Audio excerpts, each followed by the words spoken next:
ओम नमः शिवाय। श्री शिवाय नमस्तुभ्यम। हर हर महादेव। प्यारे भक्तों, आप सभी का स्वागत है हमारे YouTube चैनल सनातन धर्म में। ये श्री शिव महापुराण की विदेश्वर संहिता का 24वां अध्याय है। इसमें हम भगवान शिव के नाम जप के बारे में जानेंगे और हमारे चैनल सनातन धर्म को सब्सक्राइब जरूर करें। चलिए आप 24वां अध्याय शुरू करते हैं। सूत जी बोले, हे महर्षियों, भस्म संपूर्ण मंगलों को देने वाला तथा उत्तम है। उसके दो भेद बताए गए हैं। मैं उन भेदों का वर्णन करता हूँ, आप लोग सावधान होकर सुनिए। एक को महाभस्म जानना चाहिए और दूसरे को स्वल्प भस्म। महाभस्म के भी अनेक भेद हैं। वह 3 प्रकार का कहा गया है, श्रोत, स्मार्त और लौकिक। स्वल्प भस्म के भी बहुत से भेदों का वर्णन किया गया है। श्रोत और स्मार्त भस्म को केवल ब्राह्मणों के ही उपयोग में आने के योग्य कहा गया है। तीसरा जो लौकिक भस्म है, वह अन्य लोगों के भी उपयोग में आ सकता है। श्रेष्ठ महर्षियों ने ये बताया है कि ब्राह्मणों को वैदिक मंत्र के उच्चारण पूर्वक भस्म धारण करना चाहिए। दूसरे लोगों के लिए बिना मंत्र के ही केवल धारण करने का विधान है। जले हुए गोबर से उत्पन्न होने वाला भस्म आग्नेय कहलाता है। हे महामुने, वह भी त्रिपुंड का द्रव्य है, ऐसा कहा गया है। अग्निहोत्र से उत्पन्न हुए भस्म का भी मनीषी पुरुषों को संग्रह करना चाहिए। अन्य यज्ञ से प्रकट हुआ भस्म भी त्रिपुंड धारण के काम में आ सकता है। जाबालोपनिषद में आए हुए अग्नि इत्यादि 7 मंत्रों द्वारा जल मिश्रित भस्म से धूल यानी विभिन्न अंगों में मर्दन या लेपन करना चाहिए। महर्षि जाबाली ने सभी वर्गों और आश्रमों के लिए मंत्र से या बिना मंत्र के भी आदर पूर्वक भस्म से त्रिपुंड लगाने की आवश्यकता बताई है। समस्त अंगों में सजल भस्म को मलना अथवा विभिन्न अंगों में तिरछा त्रिपुंड लगाना, इन कार्यों को मोक्षार्थी पुरुष प्रमाद से भी न छोड़े, ऐसा श्रुति का आदेश है। भगवान शिव और विष्णु ने भी तिर्यक त्रिपुंड धारण किया है। अन्य देवियों सहित भगवती उमा और लक्ष्मी देवी ने भी वाणी द्वारा इसकी प्रशंसा की है। ब्राह्मणों, क्षत्रियों, वैश्यों, शूद्रों, वर्ण संकरों तथा जातिभ्रष्ट पुरुषों ने भी उद्भूल एवं त्रिपुंड के रूप में भस्म को धारण किया है। जो लोग श्रद्धा पूर्वक शरीर में भस्म का उद्भूल यानी लेप तथा त्रिपुंड धारण करने का आचरण नहीं करते हैं, उनमें वर्णाश्रम समन्वित सदाचार की कमी है। जिनके द्वारा श्रद्धा पूर्वक शरीर में भस्म लेप और त्रिपुंड धारण का आचरण नहीं किया जाता है, उनकी विनिर्मुक्ति करोड़ों जन्मों में भी संसार से संभव नहीं है। जो श्रद्धा पूर्वक शरीर में भस्म लेप और त्रिपुंड धारण का आचार पालन नहीं करते हैं, उन्हें 100 करोड़ कल्पों में भी शिव का ज्ञान प्राप्त नहीं हो सकता। जो श्रद्धा पूर्वक भस्म लेप तथा त्रिपुंड धारण नहीं करते हैं, वे महापातकों से युक्त हो जाते हैं, ऐसा शास्त्रों का निर्णय है। जो श्रद्धा पूर्वक भस्मोधूल और त्रिपुंड धारण नहीं करते हैं, उन लोगों का संपूर्ण आचरण विपरीत फल प्रदान करने वाला हो जाता है। हे मुनियों, जो महापातकों से युक्त और समस्त प्राणियों से द्वेष करने वाले हैं, वे ही त्रिपुंड धारण तथा भस्मोधूल से अत्यधिक द्वेष करते हैं। जो आत्मज्ञानी मनुष्य शिवाग्नि अग्निहोत्र का कार्य करके त्रयायुषर जमदग्नेय इस मंत्र से भस्म का मात्र स्पर्श ही कर लेता है, वो समस्त पापों से मुक्त हो जाता है। जो मनुष्य तीनों संध्या कालों में श्वेत भस्म के द्वारा त्रिपुंड धारण करता है, वह समस्त पापों से मुक्त होकर शिव सान्निध्य का आनंद भोगता है। जो व्यक्ति श्वेत भस्म से अपने मस्तक पर त्रिपुंड धारण करता है, वह अनादिभूत लोकों को प्राप्त कर अमर हो जाता है। बिना भस्म स्नान किए षट्क्षर ओम नमः शिवाय मंत्र का जप नहीं करना चाहिए। विधि पूर्वक भस्म से त्रिपुंड धारण करके ही इसका जप करना चाहिए। दयाहीन, अधम, महापापों से युक्त, उपापों से युक्त, मूर्ख अथवा पतित व्यक्ति भी जिस देश में नित्य भस्म धारण करते रहते हैं, वह देश सदैव संपूर्ण तीर्थों और यज्ञों से परिपूर्ण ही रहता है। त्रिपुंड धारण करने वाला पापी जीव भी समस्त देवों और असुरों के द्वारा पूज्य है। यदि पुण्यात्मा त्रिपुंड से युक्त है, तो उसके लिए कहना ही क्या। भस्म धारण करने वाला शिवज्ञानी जिस देश में स्वेच्छया चला जाता है, उस देश में समस्त तीर्थ आ जाते हैं। इस विषय में और अधिक क्या कहा जाए। विद्वानों को सदैव भस्म धारण करना चाहिए एवं लिंगार्चन करके षट्क्षर मंत्र का जप करना चाहिए। ब्रह्मा, विष्णु, रुद्र, मुनिगण और देवताओं के द्वारा भी भस्म धारण करने के महत्व का वर्णन किया जाना संभव नहीं है। जिसने अपने वर्ण तथा आश्रम धर्म से संबंधित आचार तथा क्रियाएं लुप्त कर दी हैं, यदि वह भी त्रिपुंड धारण करता है तो समस्त पापों से मुक्त हो जाता है। जो भस्म धारण करने वाले को त्याग कर धार्मिक कृत्य करते हैं, उनको करोड़ों जन्म लेने पर भी संसार से मुक्ति प्राप्त नहीं हो पाती है। जिस ब्राह्मण ने भस्म से अपने सिर पर त्रिपुंड धारण कर लिया है, उसने मानो गुरु से सब कुछ पढ़ लिया है और सभी धार्मिक अनुष्ठान कर लिए हैं। जो मनुष्य भस्म धारण करने वाले को देखकर उसे कष्ट देते हैं, वे निश्चित ही चांडाल से उत्पन्न हुए हैं, ऐसा विद्वानों को जानना चाहिए।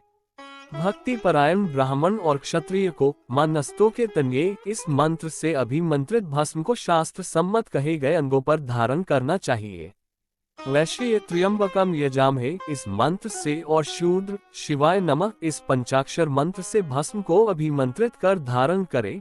विधवा स्त्रियों के लिए भस्म धारण की विधि शूद्रों के समान कही गई है। 5 ब्रह्मादि मंत्रों से अभिमंत्रित भस्म के द्वारा गृहस्थ त्रिपुंड धारण करे। ब्रह्मचारी त्र्यंबकम यजामहे इस मंत्र से भस्म को अभिमंत्रित करके और वानप्रस्थी अघोरभ्योऽथ इस मंत्र से भस्म को अभिमंत्रित करके त्रिपुंड धारण करे। किंतु यति सन्यासी प्रणव के मंत्र से भस्म को अभिमंत्रित करके त्रिपुंड धारण करे। जो वर्णाश्रम धर्म से परे है, वह शिवो अहम इस भावना से नित्य त्रिपुंड धारण करे, और जो शिवयोगी है वह ईशाना सर्व विद्यानाम इस भावना को करता हुआ त्रिपुंड धारण करे। सभी वर्णों के द्वारा भस्म धारण करने के इस उत्तम कार्य को नहीं छोड़ना चाहिए। अन्य जीवों को भी सदा भस्म धारण करना चाहिए, ऐसा भगवान शिव का आदेश है।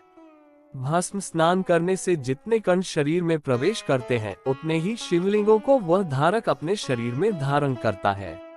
ब्राह्मण, क्षत्रिय, वैश्य, शूद्र, वर्ण संकर, स्त्री, सधवा, विधवा, बालक, पाखंडी, ब्रह्मचारी, गृहस्थ, वानप्रस्थी, सन्यासी, व्रती और सन्यासिनी स्त्रियां ये सभी भस्म के त्रिपुंड धारण के प्रभाव के द्वारा मुक्त हो जाते हैं, इसमें संशय नहीं है।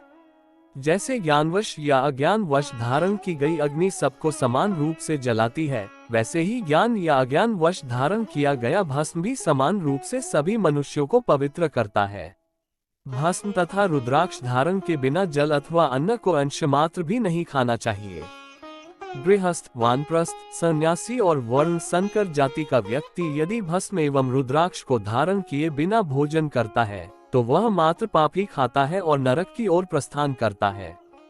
ऐसे समय में उक्त वर्ण धर्मों का वह व्यक्ति गायत्री मंत्र के जप से तथा यति यानी सन्यासी मुख्य प्रणव मंत्र के जप से प्रायश्चित करके मुक्ति प्राप्त कर सकता है।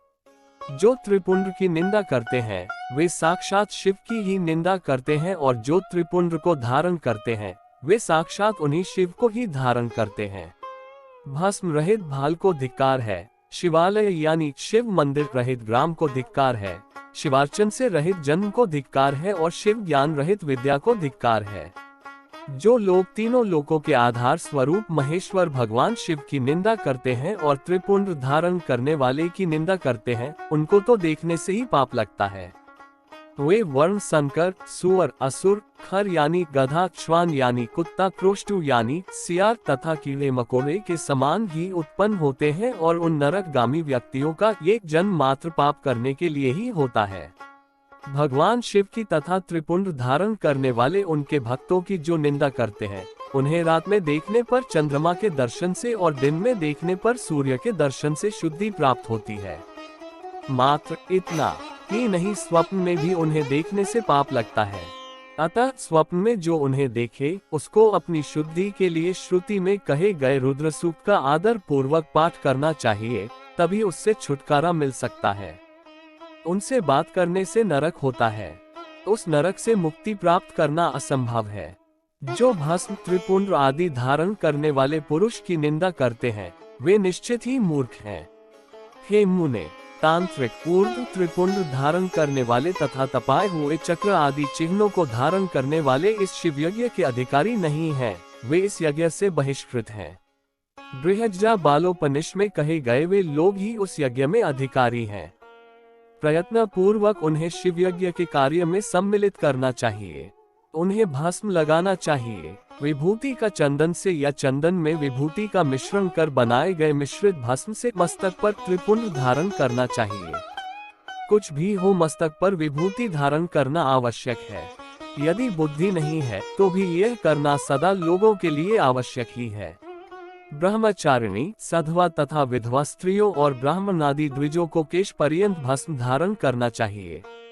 इसी प्रकार ब्रह्मचर्यादि आश्रम वालों को भी स्वच्छ विभूति धारण करना उचित है, क्योंकि विभूति मोक्ष देने वाली और समस्त पापों का नाश करने वाली है। जो भस्म द्वारा विधि पूर्वक त्रिपुंड धारण करता है वह ब्रह्म हत्यादि महापातक समूहों और उच्छिष्ट अन्नादि भक्षण उपपातकों से मुक्त हो जाता है। ब्रह्मचारी, गृहस्थ, वानप्रस्थी और सन्यासी ये चारों आश्रम, ब्राह्मण, क्षत्रिय, वैश्य, शूद्र तथा अन्य वर्ण संकर ये चारों वर्ण और उपवर्ण के लोग, पतित अथवा नीच मनुष्य भी विधि पूर्वक शरीर पर भस्म, उद्धूलन और त्रिपुंड धारण करके शुद्ध हो जाते हैं, क्योंकि सम्यक रूप से धारण की गई भस्म से तत्काल ही पाप राशि से मुक्ति प्राप्त हो जाती है।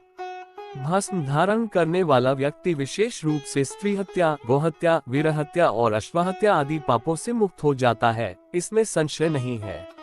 दूसरे के द्रव्य का अपहरण, पराई स्त्री का अभिमर्शन, दूसरे की निंदा, पराये खेत का अपहरण, दूसरे को कष्ट देना, फसल और बाग आदि का अपहरण, घर फूंकना यानी जलाना आदि कर्म, नीचों से गाय, सोना, भैंस, तिल, कंबल, वस्त्र, अन्न, धान्य तथा जल आदि का परिग्रह, दास यानी मछुआरा, वेश्या, मतंगी, चांदली, शूद्रा, नटी, रजस्वला, कन्या और विधवा स्त्रियों से मैथुन, मांस, चर्म, रस तथा नमक का विक्रय, पैशुन्य यानी चुगली और अस्पष्ट बात, असत्य गवाही आदि देना, इस प्रकार से अन्य असंख्य विभिन्न प्रकार के पाप त्रिपुंड धारण करने के प्रभाव से तत्काल ही नष्ट हो जाते हैं।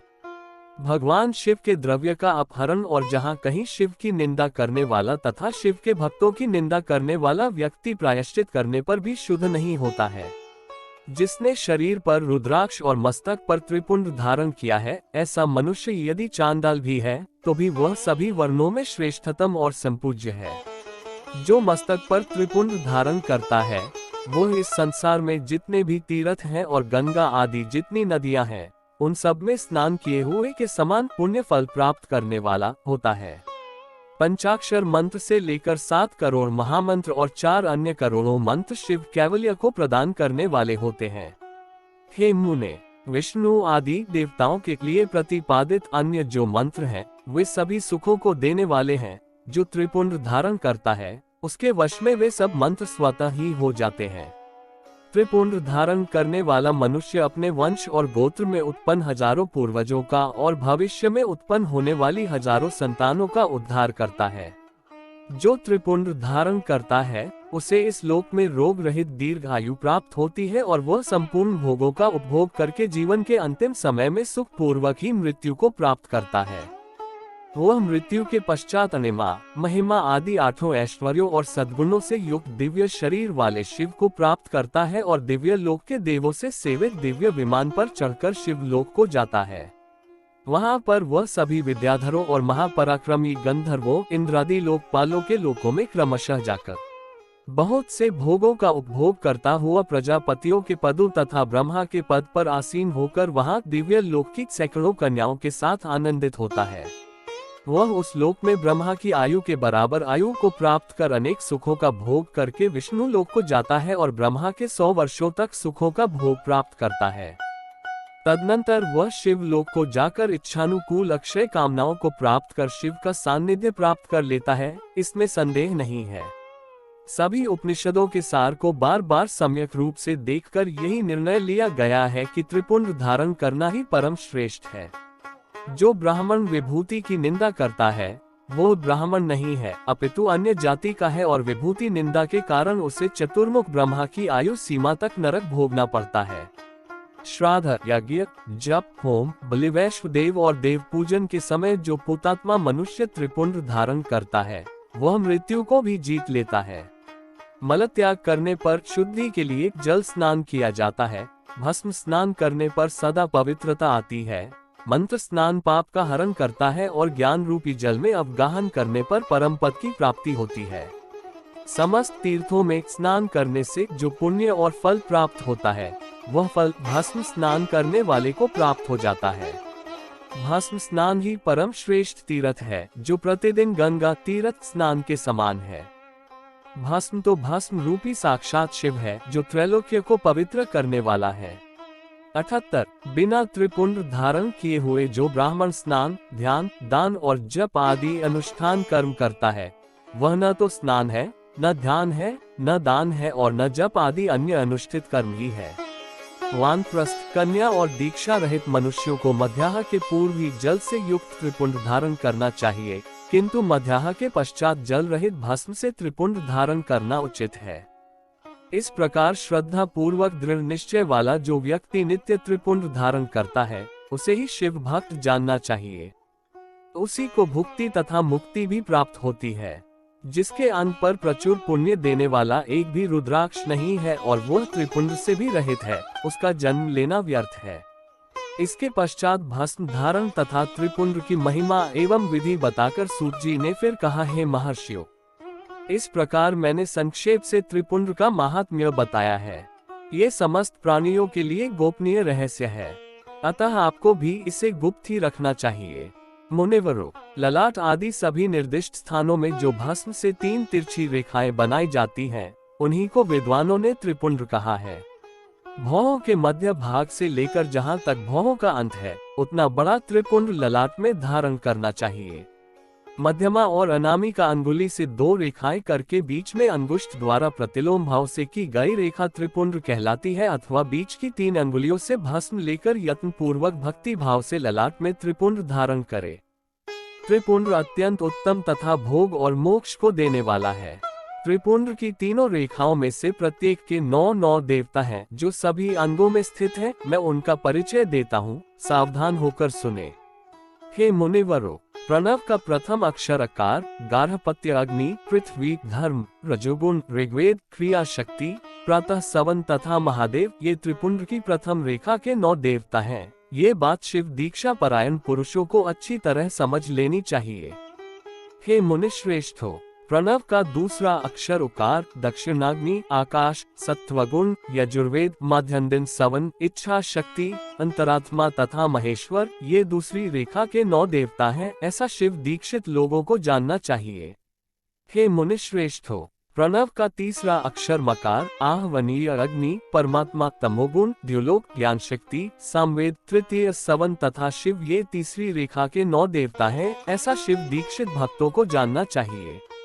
इस प्रकार स्थान देवताओं को उत्तम भक्ति भाव से नित्य नमस्कार करके स्नान आदि से शुद्ध हुआ पुरुष यदि त्रिपुंड धारण करे, तो भोग और मोक्ष को भी प्राप्त कर लेता है।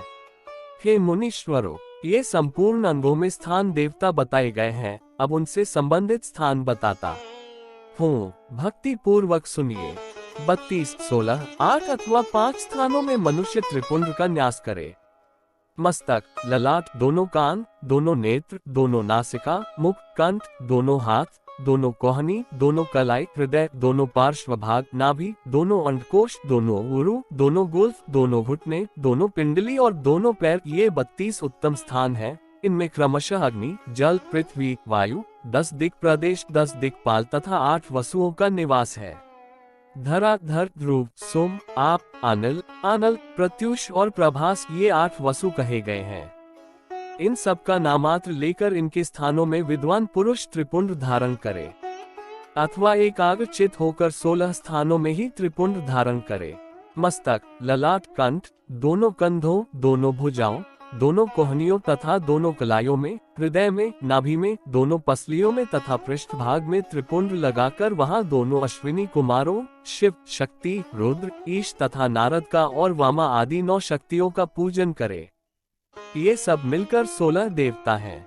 अश्विनी कुमार युगल कहे गए हैं, नासत्य और 10 अथवा मस्तक, केश, दोनों कान, मुख, दोनों भुजा, हृदय, नाभि, दोनों उरु, दोनों जानु, दोनों पैर और पृष्ठ भाग, इन 16 स्थानों में 16 त्रिपुंड का न्यास करे।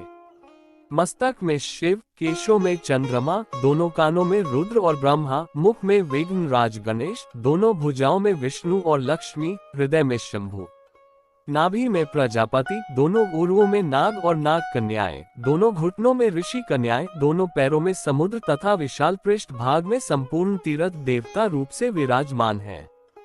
इस प्रकार 16 स्थानों का परिचय दिया गया।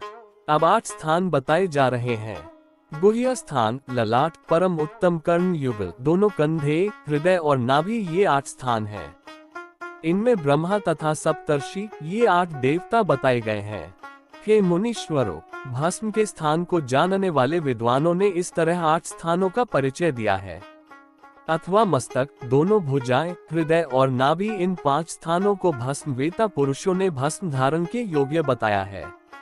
यथा संभव देश काल आदि की अपेक्षा रखते हुए उद्धूल भस्म को अभिमंत्रित करना और जल में मिलाना आदि कार्य करे।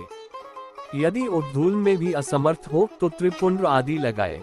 त्रिनेत्रधारी, तीनों गुणों के आधार तथा तीनों देवताओं के जनक भगवान शिव का स्मरण करते हुए नमः शिवाय कहकर ललाट में त्रिपुंड लगाए। ईशाभ्याम नमः ऐसा कहकर दोनों पार्श्व भागों में त्रिपुंड धारण करे। बीजाभ्याम नमः ये बोलकर दोनों प्रकोष्ठों में भस्म लगाए। पितृभ्याम नमः कहकर नीचे के अंग में, उमेशाभ्याम नमः कहकर ऊपर के अंग में तथा भीमाय नमः कहकर पीठ में और सिर के पिछले भाग में त्रिपुंड लगाना चाहिए। इस प्रकार श्री शिव महापुराण के प्रथम विद्येश्वर संहिता के साध्य साधन खंड में भस्म धारण वर्णन नामक 24वां अध्याय पूर्ण हुआ। इसके अगले यानी 25वें अध्याय में हम रुद्राक्ष धारण की महिमा के बारे में जानेंगे। और हमारे चैनल सनातन धर्म को सब्सक्राइब जरूर करें। ओम नमः शिवाय। श्री शिवाय नमस्तुभ्यम। हर हर महादेव।